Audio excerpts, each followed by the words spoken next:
I spent 75 days in a recliner. All I wanted to do was get fresh air. A new treatment puts a cancer patient on the road to recovery. That's next on Health Talk. Live from KDLY TV 11, this is Health Talk with Robin Hubner. Health Talk is brought to you in part by MeritCare Health System. Good evening and welcome to Health Talk. What if cancer patients could reduce the amount of time spent on difficult treatments? Well, they may be able to with something called high-dose rate brachytherapy. Tonight on Health Talk, how does this new twist on an age-old treatment work? Which cancer patients might be candidates for it? And how can it shorten treatment time with fewer side effects? Well, brachytherapy helped a Perham, Minnesota man battle cancer of the esophagus. And because of it, he's now living out a lifetime dream. About 500. Tom Kolb is just back from a long weekend. I found a whole bunch of back roads between here and Huron. None of them had a curve on them either. A trip on a vintage motorcycle he picked up as a present to himself for surviving cancer treatment last summer.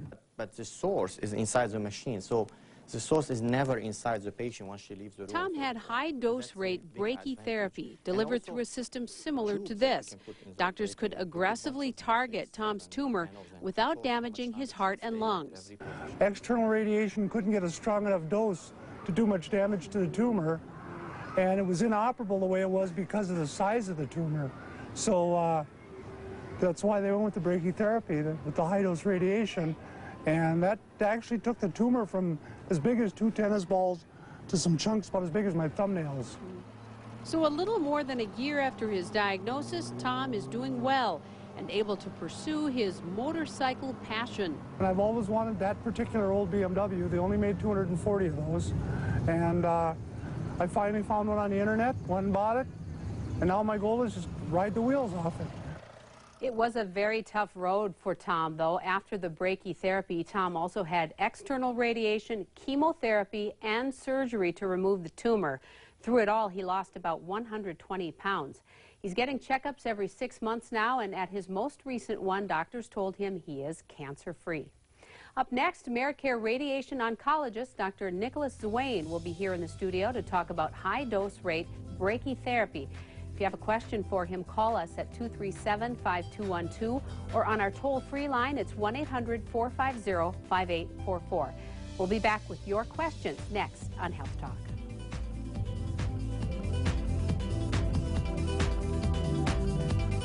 MeritCare saved my life. Roger Maris Cancer Center saved my life. MeritCare Heart Center saved my life. For 100 years, the people of MeritCare have focused all their skill, all their experience, and all their compassion on one thing: improving the quality of life. Today we continue our commitment by lighting the way to better health care. MeritCare, celebrating a century of caring. MeritCare Children's Hospital. Welcome back to Health Talk. Tonight we're going to be talking about advancements in radiation treatment for cancer. It's called high-dose rate brachytherapy. And you can call us with questions about it. The numbers are 237-5212 or 1-800-450-5844. And here to provide some answers now is MeritCare radiation oncologist Dr. Nicolas Zouain. Thanks for being here tonight. Thank you for having me. Let's talk about brachytherapy. This treatment is actually, it's relatively new the way it's done, but it's actually been around for a while. Yeah, it has been around for around, like, I would say 80 or 90 years. It started mostly in Europe, in France. So Marie Curie, the famous, she got Nobel Prize for that. She started treating cancer patients using source of radiation like radium. So they had some success, but they didn't use it kind of safely initially. And then later on in the last few years, we had kind of new sources of radiation that we call high-dose rate brachytherapy. Those sources of radiation are very active, and that brought a huge improvement to the treatment of cancer patients with brachytherapy. So what's the goal here in the way this treatment is delivered? You're trying to kill the cancer, but not do much to the surrounding organs and tissues. How does brachytherapy accomplish that? Yeah, there's two types of radiation. So there is what we call the external radiation. That's done with a machine of radiation that gives a radiation to a patient probably like from a yard far away. While brachytherapy reasons that when somebody has Hodgkin lymphoma, the cancer cell can move around in the lymph node, and we want to treat with kind of a security margin around the lymph node that has cancer. Brachytherapy gives a kind of a pinpointed dose of radiation to a small area. So in Hodgkin, it's not usually indicated because you want to treat kind of a larger area. So usually use chemotherapy and external radiation. Okay, needs to be a localized area then for the brachytherapy. Okay. Next caller, go ahead. What is your question for Dr. Zouain this evening? Well, I have lupus. Okay, and the cells attack themselves. I go in and out of remission, you know, and I'm wondering if any type of, you know, something like that would help. Would it be possible to try it? Because lupus is a terminal illness. You know, I have to live with it for the rest of my life. But I'd like an answer on that. I don't know. No, is there any application for? Thank you, caller, for that. Usually, we don't use radiation for lupus. Actually, sometimes, unfortunately, radiation can make lupus worse. So if somebody, unfortunately, has lupus and they have cancer, usually we try to avoid, especially if the lupus is active, we try to avoid radiation because that can make the lupus worse. So if somebody has cancer and lupus, what would be a course of treatment for that cancer? It depends on the type of cancer. We try to use chemotherapy or surgery. But we try to avoid the radiation. Sometimes we have no choice. We have to, you know, accept the side effect of the radiation and go ahead if there is no way around that. But we try to avoid it usually. Okay. We have to take a break. We'll be back with more of your calls right after this.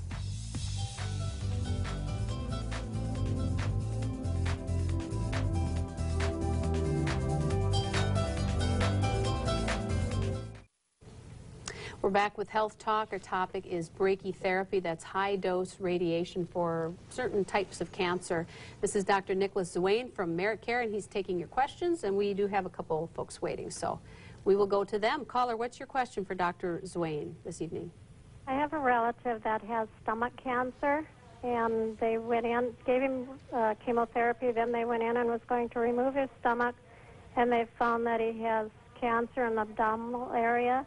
Is this internal radiation something that would help him?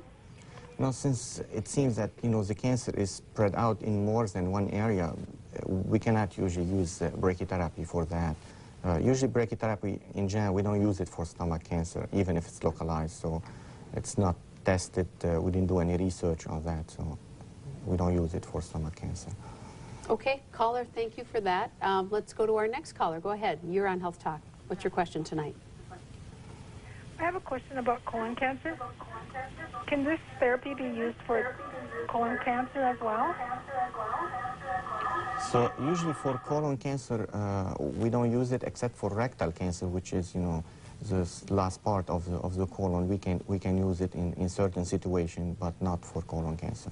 Do you think at some point brachytherapy will be available in some of these other treatments, or is that just something, it's the nature of the cancer itself that it won't be applicable for that? No, it's not really the nature of the cancer, it's how to get the source safely to the organ you want to treat. So if it's a deep organ, we want applicators that we can put safely inside that tumor to treat it. So stomach cancer, for example, and colon cancer, we don't have those applicators yet to do that. So because usually we don't put the source directly inside the tumor. What we do, we put kind of a plastic applicators inside the tumor if it's a prostate or breast or any type of accessible tumor, and then the patient will go to the room. During the treatment is like 5 to 10 minutes, and then when the patient by himself or herself in the room, the source of radiation will go inside the applicator. It's controlled by a computer system to treat the tumor. So we need also to develop more applicators to treat more type of cancer. Can you talk about what the patient experiences in comparison, brachytherapy compared to radiation therapy, in terms of what they feel like when they're going through the procedure itself, and then after any side effects that follow after? Compare the two, if you would. Yeah, the external radiation is a non-invasive technique. It's like having X-ray. So the patient laying down on a table is non-invasive, and there's a machine that's giving radiation. Brachytherapy is more invasive, but usually it's minimally invasive, so we don't need major surgery to do it. But usually we need to get those applicators inside the tumor. Let's say if it's a prostate cancer, we bring the patient to the operating room, and under spinal anesthesia, we're going to